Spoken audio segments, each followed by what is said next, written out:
आपके लिए लेकर आया हूँ कक्षा 10th की मैथ का रिवीजन कराने आया हूँ। जितनी जल्दी हो सके उतना मेरे साथ रिवीजन कर लो। और देखो, प्रश्नावली संख्या 1, वास्तविक संख्या रियल नंबर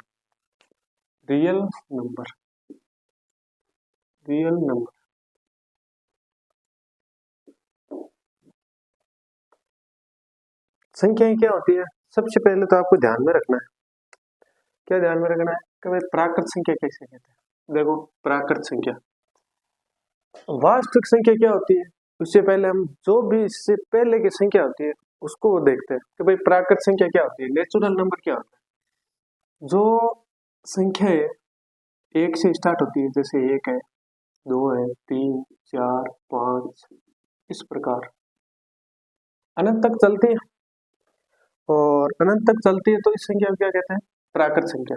याद रखना कि भाई जो 1 से स्टार्ट होती है वो हमेशा प्राकृत संख्या है, नेचुरल नंबर है।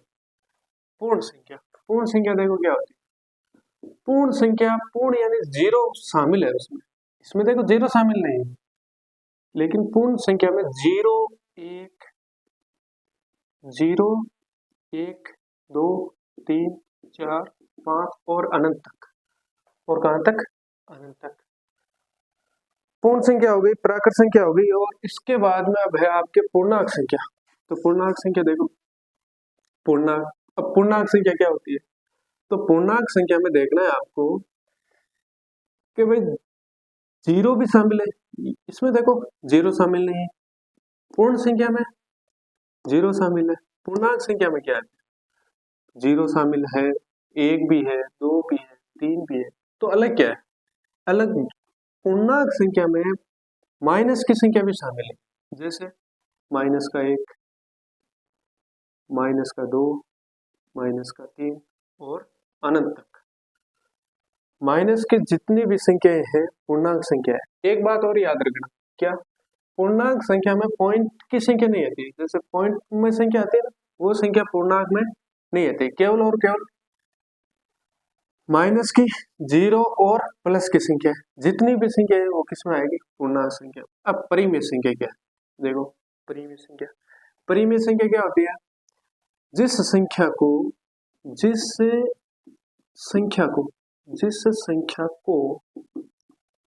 P बटा Q के रूप में लिख सकते हैं। P बटा Q के रूप में लिख सकते हैं।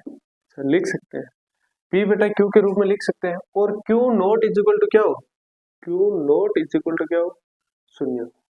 Q का मान कभी भी शून्य नहीं होना चाहिए, क्योंकि वो अपरिभाषित हो जाएगी, अनंत हो जाएगा उसका मान। बट्टा में 0 आ गया, उसका मतलब क्या होगा कि ये अपरिभाषित हो गए। ठीक है, पर अपरिमेय संख्या क्या होती है? परिमेय संख्या जिस संख्या को हम P बटा Q के रूप में लिख सकते हैं। अब जिस संख्या को हम P बटा Q के रूप में लिख तो सकते हैं, अब कौन कौन सी संख्या है? जैसे मान लो, उदाहरण के लिए कौन सी संख्या है?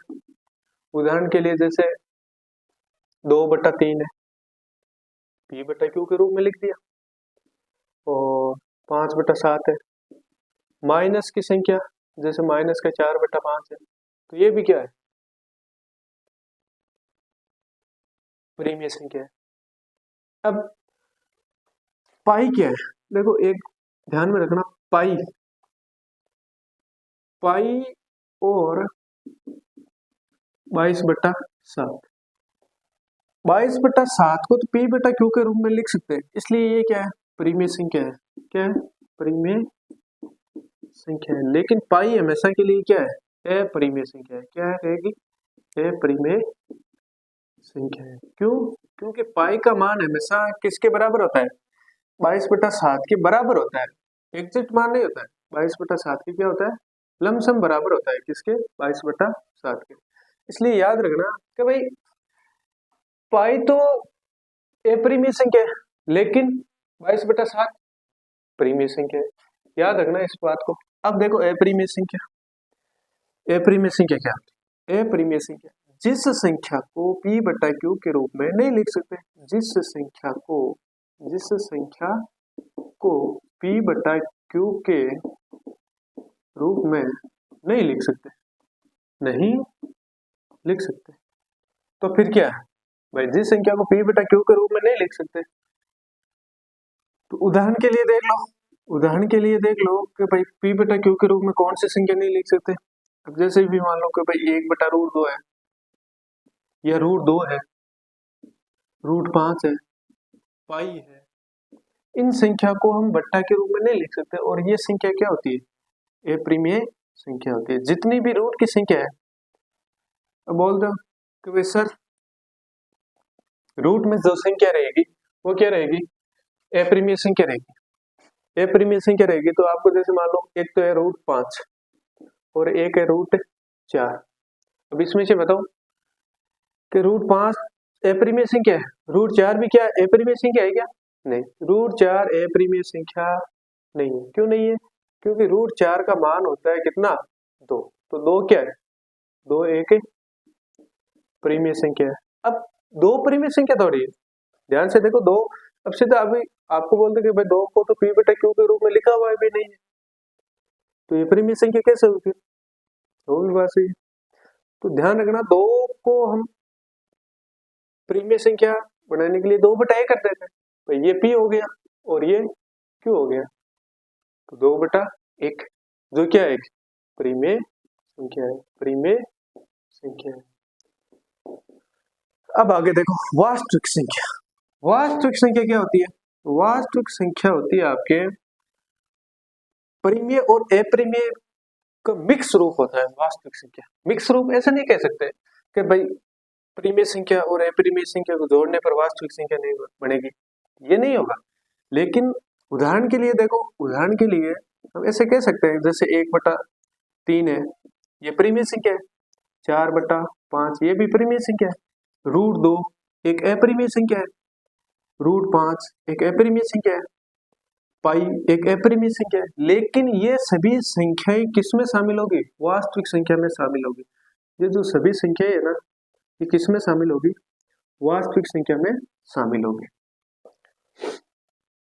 अच्छा, अब जैसे अभाज्य संख्या है, अभाज्य संख्या, अभाज्य संख्या क्या होती है, जिस संख्या में एक और, जिस संख्या में एक और यानी एक और खुद यानी अपने आप जो खुद की संख्या होती है जितनी भी हो गई, खुद के अलावा किसी भी संख्या का भाग नहीं जाता है, किसी भी संख्या का भाग नहीं जाता है, वो संख्या क्या है, अभाज्य संख्या है। अब कैसे, जैसे मान लो उदाहरण के लिए क्या कि भाई 2 एक सबसे छोटी अभाज्य संख्या है, 2 एक सबसे छोटी अभाज्य संख्या। 2 में किसी का भाग जाता है क्या, 2 में किसका भाग जाता है, 2 में 1 का जाता है और 2 का, 2 तो खुद हो गया यानी अपने आप का भाग जाता है इसमें तो, और 1 का जाता है, वो तो बोला हुआ है कि भाई 1 और खुद के अलावा किसी भी संख्या का भाग नहीं जाता है, वो संख्या क्या होती है, अभाज्य संख्या होती है। जैसे 3 है, 3 के बाद में 4 में 2 का भाग जाता है, 5 है, 5 है और 7 के बाद में 8 में जाता है, 9 में जाता है, 10 में जाता है, 11 13 17 19, इस प्रकार से जिसमें केवल और केवल 1 का या खुद का भाग जाएगा, उसके अलावा किसी भी संख्या का भाग नहीं जाएगा, वो संख्या कौन सी होती है, अभाज्य संख्या होती है। वो संख्या कौन सी होती है, अभाज्य संख्या होती है। अब देखो इसमें फिर भाज्य संख्या कौन सी होती है, भाई भाज्य संख्या कौन सी होती है, भाज्य संख्या, भाज्य संख्या में क्या है, देखो वे संख्याएं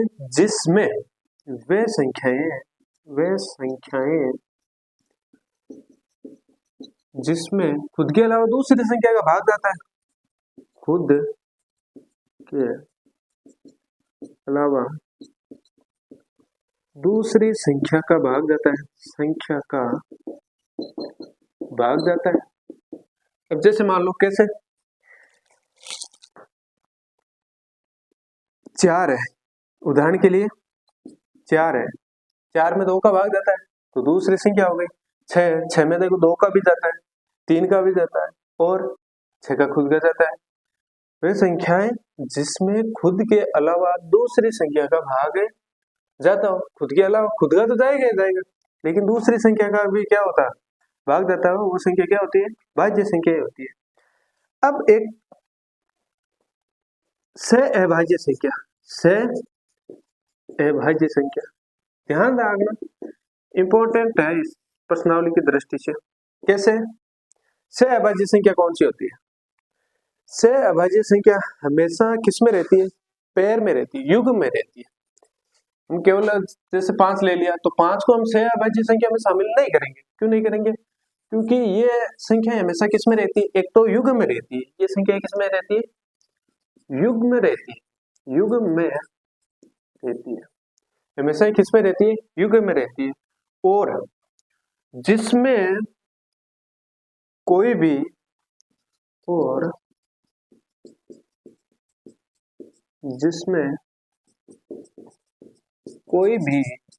उभयनिष्ठ, क्या उभयनिष्ठ गुणनखंड नहीं होता है, उभयनिष्ठ गुणनखंड नहीं होता है। उभयनिष्ठ गुणनखंड का मतलब जानते हो क्या? जैसे मान लो 4 और 3 लिया, 3 और 4 लिया, उदाहरण के लिए देखते हैं 3 और 4, 3 और 4 सहभाज्य संख्या है क्या? बिल्कुल है। एक तो युग्म में रहती है, ठीक है, युग्म में रहती है, और जिसमें कोई भी उभयनिष्ठ गुणनखंड नहीं होता है। उभयनिष्ठ गुणनखंड मतलब दोनों में भाग नहीं जा रहा है, दोनों में किसी भी संख्या का भाग नहीं जा रहा है। जैसे मान लो इसमें 2 का जा रहा है तो इसमें नहीं जा रहा है, तो वो संख्याएं जिसमें उभयनिष्ठ गुणनखंड नहीं है। अब जैसे मान लो कोई आप भी संख्या ले लो, जैसे 6 और 4 है, युग्म में तो है, लेकिन क्या इसमें उभयनिष्ठ गुणनखंड है? कौन? 2 कॉमन आ रहा है ना इसमें, 6 और 4 में 2 कॉमन आ रहा है, 6 और 4 में 2 अगर कॉमन आ रहा है तो ये कितना आ रहा है, 3 और 2 बार आ रहा है, तो ये कॉमन आ गया। ये कॉमन नहीं आना चाहिए, उभयनिष्ठ का मतलब होता है कॉमन नहीं आना चाहिए। इसमें 6 और 4 में कॉमन आ रहा है तो ये संख्या सहभाज्य संख्याएं नहीं है। तो फिर कौन सी संख्या है? देखो 3 और 4 है, 5 और 6 ले लो, कोई भी क्रमित युग्म की जो संख्याएं होती है वो ले लो, 11, 12, 17, 18, कोई भी 2 संख्या ले लो जिसमें क्या है, कोई भी उभयनिष्ठ गुणनखंड यानी कॉमन संख्या नहीं आनी चाहिए, कॉमन नहीं आना चाहिए उसमें, वो संख्या क्या होती है, सहअभाज्य संख्या होती है, सहअभाज्य संख्या। अब देखो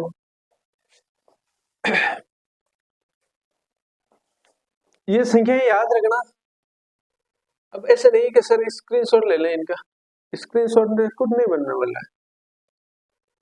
क्यों? क्योंकि अब तो पेपर आ गया है, स्क्रीनशॉट कितने दिन लेते रहोगे, ठीक है? तो स्क्रीनशॉट नहीं लेना है, केवल और केवल समझना है। जो चीज समझ में नहीं है वो बताइए कि सर ये समझ में नहीं है यार, बाकी आगे देखो। अब इससे प्रश्नावली में जैसे आपके आएगा कौन, गुणनखंड करना, गुणनखंड करना, गुणनखंड करना आता है क्या? देखो गुणनखंड क्या होता है,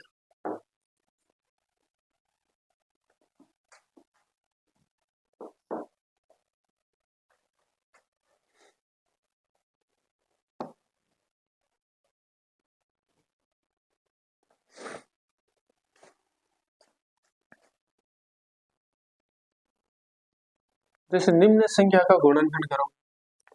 प्रश्न है प्रश्नावली 1.1 का,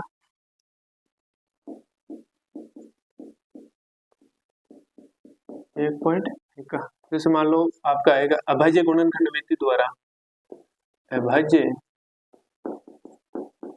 गुणनखंड विधि द्वारा निम्न संख्या का क्या करो, निम्न संख्या का गुणनखंड करो, गुणनखंड करो। जैसे मान लो एक आ गया आपके 140, एक आगे आपके 256 और एक मान लो कोई संख्या तीसरा है 3825, चौथा है आपके 5005 और 7429, पांचवा है 7429, 7429 या 156 कर लो भाई। अब देखो कैसे करेंगे गुणनखंड अभाज्य विधि द्वारा। अभाज्य विधि द्वारा गुणनखंड कैसे करेंगे इसका, जैसे 140 है, 140 है तो गुणनखंड करना है। गुणनखंड कैसे करते हैं, सबसे पहले आपको ध्यान देना कि भाई संख्या कौन सी है। संख्या देखी कि 140 है, ठीक है। अब क्या करें इसमें, इस संख्या में सबसे छोटी से छोटी संख्या का भाग जाता है, वो संख्या इसमें भाग दो। जैसे इसमें सबसे छोटी संख्या कौन सी है, 2, 2 का भाग जाता है क्या, 2 का भाग जाता है जी, कितनी बार, 2 का भाग जाता है आपके 70 बार। फिर 2 का भाग जाता है क्या, जाता है बिल्कुल, कितनी बार, 35 बार। फिर 2 का भाग जाता है क्या, जाता है, नहीं जाता, 35 में कहां से 2 का भाग जाएगा, फिर कितने का भाग जाएगा, 35 में 3 का भाग, 3 का भाग 3 में तो जा रहा है लेकिन भाग में नहीं जा रहा, 1/3, फिर 1/3 2 सेंसफुल बन जाएगा, पूरा पूरा भाग जाना चाहिए। तो फिर 5 का भाग जाता है इसमें, 5 का कितनी बार, 7 बार, और 7 का भाग कितनी बार जाता है, 1। अभाज्य गुणनखंड विधि द्वारा गुणनखंड करना है तो इसको इस प्रकार से लिख दो, 140 बराबर 2 इंटू, इन संख्याओं को लिखना है 2 इंटू 5 इंटू 7, ये हो गया इस संख्या का अभाज्य गुणनखंड विधि द्वारा। दूसरा क्या, देखो ये तो पहला है आपके, दूसरा है मान लो 156, तो इसी को भी इसी तरह करना है, 156 में देखना 2 का भाग जाता है या नहीं जाता, 156 में। अब 2 का भाग कैसे जाता है, अगर लास्ट की संख्या सम है, अगर लास्ट की संख्या कौन है, सम है, तो 2 का भाग जाएगा ही जाएगा। सम संख्या किस कौन सी होती है पता है क्या, सम संख्या जिस संख्या में 2 का भाग पूरा पूरा जाता हो, वो संख्या कौन सी होती है, सम संख्या होती है। और विषम संख्या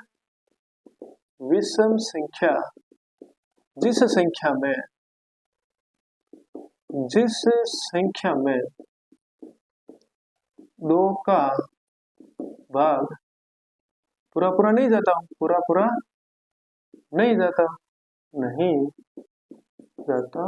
वो संख्या कौन सी होती है, विषम संख्या होती है। लास्ट का अक्षर 6 में 2 का भाग जा रहा है, इसका मतलब 156 में भी 2 का भाग जाएगा। देखते हैं कैसे जाएगा, 256 में 7 बार, फिर 1 8 78 बार, फिर 2 का भाग, लास्ट की संख्या सम है तो 2 का भाग जाएगा, कितनी बार जाएगा तो देखो 3 बार, द्वितीय 6 में 1 गया 18 9 39 बार, फिर 2 का भाग नहीं जाएगा क्योंकि ये संख्या क्या आएगी, विषम आ गई, फिर 3 का भाग जाएगा 1 और 3 बार। अब 13 में केवल 13 का भाग जाता है 1 बार, तो इसका गुणनखंड कैसे करोगे आप, 156 बराबर 2 इंटू 3 इंटू 13, ये हो गया इसका। फिर जैसे मान लो तीसरी संख्या वो कितनी है, 38 25 3825। अब इसमें देखो 2 का भाग जाता है, लास्ट की संख्या देख लो 2 का भाग जाएगा क्या, लास्ट की संख्या 5 है, 5 में 2 का भाग नहीं जाता, तो इस पूरी संख्या में यानी 3825 संख्या में 2 का भाग पूरा नहीं जाएगा। फिर 3 का देखो, अब 3 का भाग कैसे पता चलेगा, या तो इसमें भाग दो या इन संख्याओं को जोड़ो, 8 3 11, 11 और 2 11 और 2 13, 13 और 5 18, 18 में 3 का भाग जाता है क्या, जी जाता है, तो इस पूरी संख्या में 3 का भाग जाएगा। तो देखो 1 3 3, फिर 8 8 में 2 3 6 2 22 7 या 21 1 5 15 यानी 5 या 15। फिर देखो इस 1275 में 2 3 का भाग जाता है क्या, 3 का भाग 1275 में जोड़ो, 3 7 10 10 और 5 15, 15 में भाग 3 का जाता है, तो इस 1275 में भी क्या होगा, 3 का भाग जाएगा, 4 3 12 और बीती 6, एक सेंसफुल बच गया और 15 यानी 5 या 15। अब 425 में 3 का भाग जाता है क्या, 4 2 6 6 5 11, 11 में 3 का भाग नहीं जाता, तो इस 425 में भी 3 का भाग नहीं जाएगा, तो क्या करें फिर, इसमें भाग 4 का भी नहीं जाएगा, क्योंकि 4 का जाता है 2 का भाग चला जाता है, 5 का देखते हैं, 5 का जाएगा, क्योंकि 5 का भाग अगर कहाँ जाएगा, लास्ट की संख्या या तो 5 हो और या 0 हो, तो उस संख्या में 5 का भाग पूरा पूरा जाएगा। कैसे देखो, 8 पंजे 40, 2 25, 85 बार, फिर 5 का भाग जाएगा, बिल्कुल जाएगा, कैसे, क्योंकि लास्ट की संख्या क्या है, 5 है, 5 में देखो कितनी बार जाएगा, 5 एकम 5 और पीछे 3 35 70 5 85, फिर 17 का में 17 का ही जाएगा भाग, 17 में 17 का ही भाग जाएगा। अभी संख्या का जैसे मान लो अभाज्य गुणनखंड विधि द्वारा गुणनखंड किया, तो 3 गुणा 5 गुणा 5 गुणा 17। अब अगला चौथा देखो, दिखे चौथे में क्या है, चौथे में 5005, 5005, इसमें 2 का भाग नहीं जाएगा, 5 5 10, 3 का भी नहीं जाएगा, 4 का भी नहीं जाएगा, 5 का भाग जाएगा, कितनी बार देखो, 5 का भाग जाएगा आपके 5 एकम 5 0 0 और 5 एकम 5, फिर 5 का तो भाग नहीं जाएगा, अब देखो 7 का जाएगा, 7 का आप देख कर चेक कर सकते हो, 7 एकम 7 3 30, 7 चौक 28, 2 21 7 या 21, 7 का भाग जाएगा कितनी बार, देखो 7 एकम 7, 3 बचे सेंसफुल 30 हो गए, 7 चौक 28, 7 चौक 28, 2 सेंसफुल बचे 21 हो गए, 7 या 21, 143 बार। फिर क्या, फिर इसमें 7 का देखो 7 2 14, 3 सेंसफुल बच जाएगा, 7 का जाएगा नहीं, 7 का 9 का भी नहीं जाएगा, 11 का भाग देंगे, 11 का भाग जाता है, 11 एकम 11 और 11 या 33, 11 एकम 11 3 33, 11 या 33, फिर 13 का भाग 13 में एक बार, तो 5005 का गुणनखंड कैसे किया, 5 गुणा 7 गुणा 11 गुणा 13,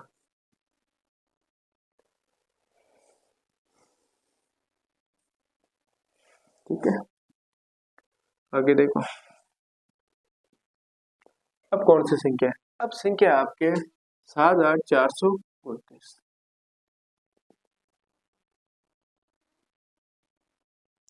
7439 में किसका भाग, 7439, अब इसमें देखो किसमें भाग, किसका भाग है, 7004 में देखो 3 का भाग, 2 का जाएगा नहीं, 3 का, 7 4 11 11 11 2 13 13 9 13 और 9 और 3 12 22 22 में भाग नहीं जाएगा, ठीक है। फिर 4 का नहीं जाएगा, 5 का भी नहीं जाएगा, 6 का 7 का 8 का 9 का 10 का 11 का, देखो इसमें 11 का जाता है, 11 के 11 छकड़ी 66 66 66 में 4 4 8 82, 11 7 77 82, 3 2 5 और 9 नहीं जाएगा, 5 59, 11 का नहीं जाएगा, 13 का देखते हैं, 13 का भाग 13 के 65, 13 6 78, 13 का भी नहीं जाएगा, तो फिर किसका जाएगा भाग, इसमें भाग 17 का जाएगा, 17 का भाग कैसे जाएगा, 17 के 17 17 दूना 34 17 इक्यावन 17 4 68, 17 4 68, 68 में देखो 2 और 4 6 62, फिर 17 का 17, 17 दो 34, 17 53, 17 4 68, 17 3 51, 51 और 62 पर 9 और 2 11, 17 3 51, 9 और 2 11, 119। अब देखो 119, 70 7 119, 70 7 119, 7 7 49, 7 4 11। फिर 19 का भाग दो तो इसमें 19 का भाग इसमें जाएगा। देखो 19 दूना 38, 19 दूना 38, 38, 38 2 और 3 5, 57, 19 दूना 38, 19 3 57, 23, 23 बार भाग गया। फिर 23 का भाग गया कितनी बार? एक बार। ये हो गया आपकी किसका अभाज्य गुणनखंड? 7429 का। 7429 का अभाज्य गुणनखंड क्या हुआ? 17 गुणा 19 गुणा 23। इस तरह आपको अगर प्रश्न में आ जाए कि अभाज्य गुणनखंड विधि द्वारा निम्न संख्या क्या क्या करो? गुणनखंड करो। तो इस प्रकार से आपको कोई भी दो संख्या देगा और उस संख्या का अभाज्य गुणनखंड निकालो। ध्यान रखना, अब कोई क्या करता है कि सर 140 है, 140 है, इसमें 10 का भाग जाता है कितनी बार? 14 बार। फिर इसमें 7 का भाग जाता है कितनी बार? 2 बार। फिर इसमें 2 का भाग जाता है 1 बार। तो क्या हुआ? ऐसे नहीं करना, ये गलत होगा आपके लिए। तो भाई आपको बोला है कि भाई अभाज्य गुणनखंड विधि द्वारा, अभाज्य गुणनखंड विधि द्वारा गुणनखंड करना है। तो अभाज्य गुणनखंड विधि द्वारा एक बात याद रख लो हमेशा के लिए, सबसे छोटी संख्या का भाग जाना चाहिए। सबसे पहले क्या होना चाहिए? सबसे छोटी संख्या। अब अगर आप 2 का दोगे तो अपना आप भाग जाएगा। पहले इसका क्यों दे रहे हो? 10 से पहले बहुत सारी संख्या है, उसका दो ना, जा रहा है तो 2 का जा रहा है, फिर 3 का जाएगा, फिर 5 का जाएगा, फिर आगे कोई संख्या देखते हैं, उसके लिए होता है। अब आपको एचसीएफ और एलसीएम निकालना आना चाहिए। क्या निकालना आना चाहिए? एचसीएफ और एलसीएम। निम्न संख्याओं के एचसीएफ और एलसीएम निकालना है। निम्न संख्याओं के क्या निकालना है? एचसीएफ और एलसीएम। देखो कैसे निकलता है।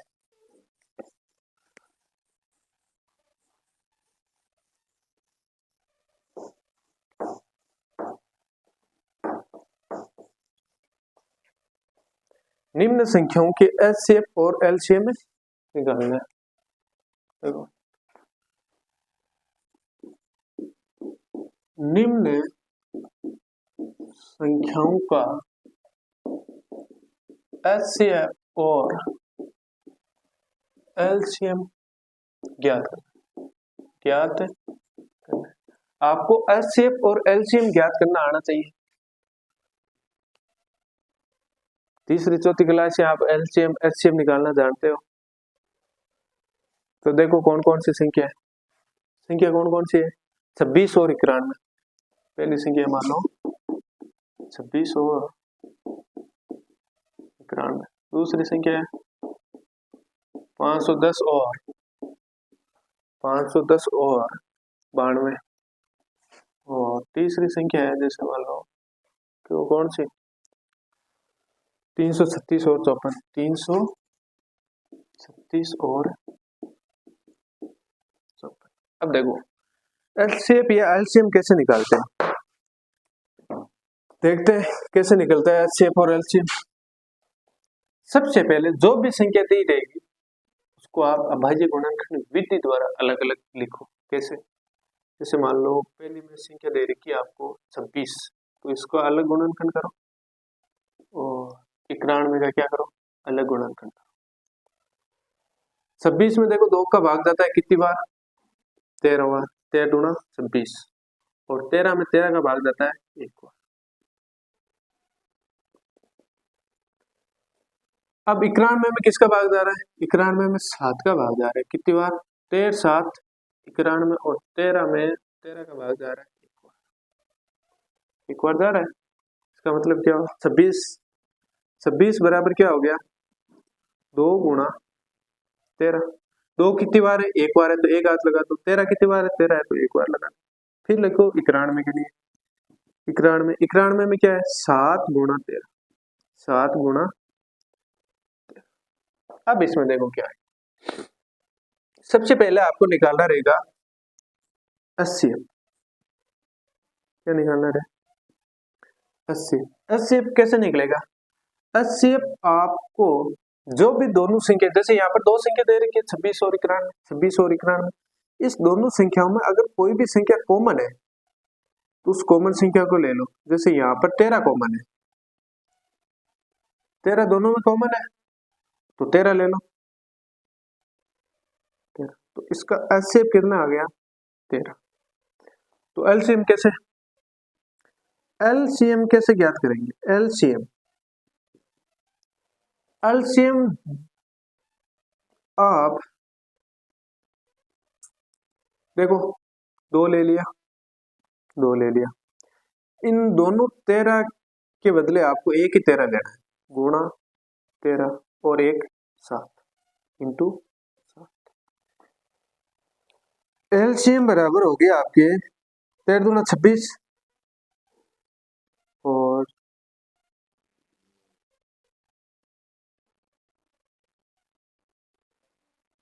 26 को 7 से गुणा कर दो, जैसे तो 42 चला गई 4 और 14 4 18, कितना आया? 182। क्या आया? LCM। भाई याद रखो कि LCM में कॉमन आना चाहिए दोनों। गुणनखंड किया पहले, सबसे पहले गुणनखंड करो, कर लिया। गुणनखंड करने के बाद में दोनों में कॉमन कौन है? जैसे यहाँ पर दोनों में कॉमन 13 है तो उसका 13 ले लिया, तो क्या आ गया? HCF आ गया। अब LCM, तो सर LCM कैसे ज्ञात करें? तो LCM ज्ञात करने के लिए आपको सभी संख्याओं को लेनी है, लेकिन जो कॉमन आया उसको एक ही बार लेनी है। देखो 13 कॉमन आया तो उसको एक बार लिया, 2 तो 2 और 7 तो 7। ये क्या हो गया? LCM, इसका LCM हो गया। अब जैसे आपको बोले कि भाई सर 510 और 92 का LCM निकालो, देखते हैं 510 और 92 का कैसे निकलता है। तो इनको सबसे पहले तो आप क्या करो, 510 को इस तरह लिख लो और 92 को इस तरह लिख लो, लिख लिया।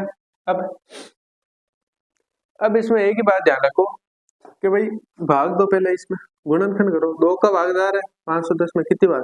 2 दूनी 4, 1 11, 5 2 10, 1 10, 5 2 10। अब 3 का दार है क्या? 5 और 5 10, 10 और 2 12, 12 में अगर 3 का भाग जा रहा है तो 255 में भी क्या होगा? 3 का भाग जाएगा, 3 का भाग दो, 8 तिया 24, 1 15, 5 तिया 15, पीछे से बार। फिर देखो 8 5 13, इसमें 3 का भाग नहीं जा रहा है तो किसका जाएगा? 5 का भाग जाएगा, कितनी बार? 5 एकम 5 और 3 35, 17 बार, 17 5 85। अब 17 में 17 का भाग केवल एक बार जाएगा। 92 का देखो, देखिए 92 में 2 का भाग जाएगा, कितनी बार जाएगा? जाएगा आपके 4 2 8 और 12, 1 12 से 2 12 46। फिर 2 का भाग जाएगा कितनी बार? 2 और 46 में कितनी बार? 23 दूना 46। फिर 23 का 23 में 23 बार, 23 का 23 में एक बार भाग जाएगा। ठीक है, ये हो गया आपके इसका गुणनखंड। अब देखो इसमें 510 बराबर 2 गुणा 3 गुणा 5 गुणा 17 और 92 का देखो, 92 का देखें तो 2 गुणा 2, या 2 की घात लिख दो, या एक ही बात है, 2 गुणा 23। इसमें देखो कॉमन, देखो कोई आ रहा है क्या? कॉमन आ रहा है, कौन आ रहा है? 2 आ रहा है, 2 कॉमन आ रहा है, बाकी कोई भी कॉमन नहीं आ रहा, नहीं आ रहा। तो जो भी कॉमन होगा वो कौन है? HCF। कौन रहेगा? HCF। HCF कितना आया? 2। और LCM देखो, LCM कितना आएगा? LCM आएगा, देखो इस 2 की जगह क्या ले लिया? केवल और केवल 2 ले लिया, गुणा 3 गुणा 5 गुणा 17 गुणा 2 गुणा 23। देखो तो 2 दूनी 2 3 6, 5 6 30, 30 170, 70 2 34, 70 30 51, यानी 510, 510 को 2 से गुणा करो, 0 2 और 10 1020, और 1020 को 23 से गुणा कर लो, 0 6 0 3 0 4 0 2 0 6 4 3 2, कितना आया 23,460। कौन आया है एलसीएम देखो कितना आया 23,460। अब देखो तीसरा क्या है, तीसरे में देखो आपके आया है कि भाई 336 और 54 का एलसीएम ज्ञात करो। 336 और 54 का, तो 336 को लिखो ऐसे और 54 को भी एक बार इस तरह लिख दो। 336 में देखो कितने का भाग जाएगा, 2 का जाएगा क्या, 2 का जा रहा है, कितनी बार जा रहा है, 2 एकम 2, 2 एकम 2, 1 13 13 6 2 12 और 16 168 बार। फिर 2 का भाग जा रहा है क्या, 8 बार जा रहा है, 4 बार जा रहा है, 84 बार। फिर 2 का भाग जा रहा है क्या, 2 का भाग जा रहा है कितनी बार, 4 और 2 बार। फिर 2 का भाग जा रहा है क्या, जा रहा है कितनी बार, 2 और 1 बार। फिर 3 का भाग जाएगा 7 बार और 7 का 7वां भाग जाएगा 1 बार। 54 में देखो तो 2 का भाग जा रहा है, कितनी बार जा रहा है, 27 दूना 54 यानी 2 और 14 7, 27 दूना 54। फिर 2 का भाग जा रहा है क्या, नहीं जा रहा, तो क्यों दे रहे हो, 3 का भाग जाएगा, 3 का भाग कितनी बार जाएगा, 9 तिया 27। फिर 3 का भाग जाएगा, 3 तिया 9, फिर 3 का भाग जाएगा 1 बार। इसको लिखो तो जैसे 336 बराबर क्या है, 2 गुणा 2 गुणा 2 गुणा 2, 1 2 3 4 और 3 गुणा 7, 3 गुणा 7। फिर 54 है, 54 को देखो, 54 में क्या आ रहा है, 2 गुणा 3 गुणा 3 गुणा 3। अब देखो इसमें आपको कॉमन देखना है, कॉमन क्या क्या आ रहा है। एक तो देखो ये 2 आ रहा है, ये 2 तो आ रहा है, दोनों में आ रहा है। एक देखो ये 3 आ रहा है, दोनों में कॉमन 3 आ रहा है ना, ये 3 दोनों में कॉमन आ रहा है। तो एलसीए बराबर क्या हो जाएगा, एलसीए बराबर हो जाएगा 2 गुणा 3 बराबर 6। कितना आ जाएगा, 2 गुणा 3 बराबर 6। अब सर ये तो यहाँ पर है, ये यहाँ पर है, हमें पता ही नहीं चला कि कॉमन कैसे आएगा। तो आप दूसरे तरीके से भी कर सकते हो। वो कैसे करना है देखो, वो अगर आप इनको घातों के रूप में लिख सकते हो। घातों के रूप में कैसे, देखो कैसे, जैसे यहाँ पर है 1 2 3 4, 2 की घात कितनी है, 2 की घात है 4 गुणा 3 की घात कितनी है 1 गुणा 7 की घात कितनी है 1, ये लिख दिया। फिर इसमें 2 की घात कितनी है 1 गुणा 3 की घात कितनी है 3 और आगे कुछ नहीं। अब इसमें कैसे करें सर कि भाई घात लगा दी, अब हमें पता ही नहीं कि इसका एलसीएम कैसे निकलेगा। एलसीएम तो हमेशा याद रखना, एलसीएम याद क्या रखना है, याद रखना है कि घातें अगर सेम है, तो अगर संख्या सेम है, जैसे 2 की संख्या और इसमें भी 2 की संख्या सेम है, तो इसमें मेरे को ये बताओ कि इसमें घात कितनी है 4, इसमें घात कितनी है 1 है। सबसे कम घात वाली संख्या लेनी है, सबसे कम घात वाली। एलसीएम में सबसे कम घात वाली संख्या लेनी है, एलसीएम में सबसे कम घात वाले की संख्या कितनी है 1 है, ठीक है। अब 3 भी कॉमन आ रहा है, लेकिन 3 में भी क्या करना है, सबसे कम घात वाली संख्या लेनी है। सबसे कम घात कितनी 1 है, 3 की घात 1। देखो 2 की घात 1 का मतलब 2, 3 की घात 1 का मतलब 3 बराबर 6। अब एलसीएम कैसे ज्ञात होगा सर, एलसीएम ज्ञात होगा आपके, इसको देखो एलसीएम कैसे ज्ञात करेंगे। फिर एलसीएम में आपको तो घातें सबसे बड़ी है उनको लेना है एक बार। जैसे 2 की घात 4 है, उसको ले लिया, 2 की घात 4 ले लिया। फिर 3 की घात, इस एक को नहीं लेना, इस 3 को देखो, 3 की घात 3 ले लिया और 2 आ गया, 3 आ गया 7, 7 की घात 1, क्योंकि 7 की घात में तो एक ही है सबसे ज्यादा, तो 7 की घात 1 ही लेंगे। अब इसमें ध्यान रखना है आपको क्या कि भाई एलसीएम बराबर है 2 की घात 4 यानी 2 गुणा 2 गुणा 2 गुणा 2 गुणा 3 गुणा 3 गुणा 3 गुणा 7।